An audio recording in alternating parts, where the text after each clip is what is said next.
بسم الله الرحمن الرحيم، والصلاه والسلام على اشرف المرسلين سيدنا محمد عليه افضل الصلاه واتم التسليم. الاعلامي السعودي وليد الفراج بيسخر من ديربي الاهلي والزمالك في استوديو افتتاح بطوله الدوري السعودي الموسم 2023-2024.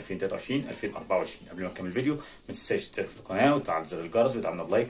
عايزين الفيديو ده يوصل لكل الناس واكبر عدد من الناس واكتر ناس تشترك معانا في القناه ونكبر اسره قناه مس باص.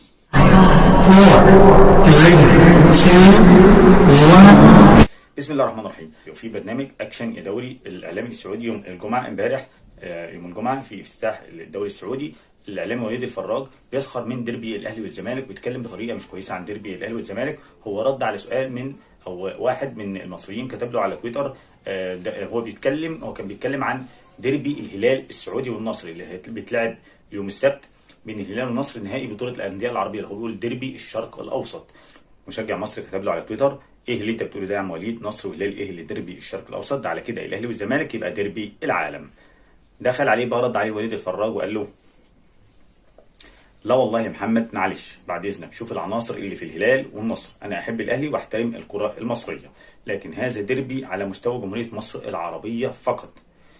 وتابع: ايش هو اللي ديربي ما فيه جمهور واللعيبه؟ شايف الاسماء؟ انا عارف انك تعشق بلدك، لكن انا اعشق مصر واحب الدوري المصري.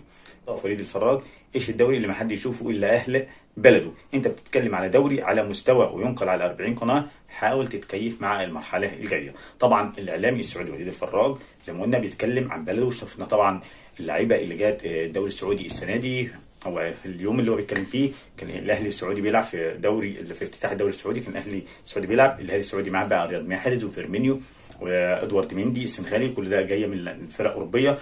شفنا طبعا الاتحاد السعودي جايب مين، الهلال مع مين، النصر جاب ساديو ماني ومعاه تاليسكا ومع كريستيانو رونالدو مع فوفانا، فرق ولاعيبه كبيره جدا. فهو بيتكلم من وجهه نظر وليد الفراج، بيقول ان احنا الدوري عندنا كامل العدد. شوف اللعيبه وشوف الجمهور. ازاي انت بتتكلم وتقول لي ديربي الاهلي والزمالك؟ ده رده على المشجع المصري اللي الدوري بتاعك ما فيش حد، او الدوري بتاعك ما حدش، 5000 متفرج 3000 متفرج.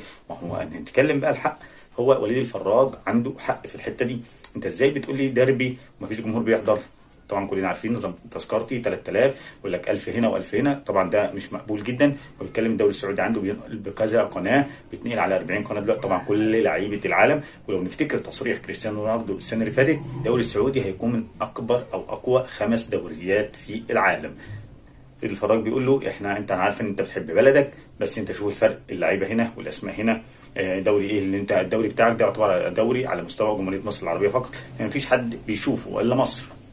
مفيش عندك حضور جماهيري، مفيش. بيتكلم من وجهه نظر وليد الفراج. احنا عندنا الدوري السعودي لعيبه، جبنا لعيبه كبيره. عندنا الدوري الحضور كامل العدد، التصوير زي ما احنا كلنا بنشوف. فهنشوف ايه رد فعل الاتحاد المصري السنه الجايه، ونشوف شركه تذكرتي هتعمل ايه السنه الجايه في الحضور الجماهيري في مباريات الدوري الممتاز، الدوري المصري. وان شاء الله هيرجع الدوري المصري اقوى دوري في المنطقة العربية، وديربي الأهلي والزمالك هيظل هو ديربي الشرق الأوسط. يا عم وليد يا فراج، إن شاء الله مصر راجعة وهتاخد مكانتها تاني في سيادة وريادة الدول العربية في كرة القدم بإذن الله. والسلام عليكم ورحمة الله وبركاته.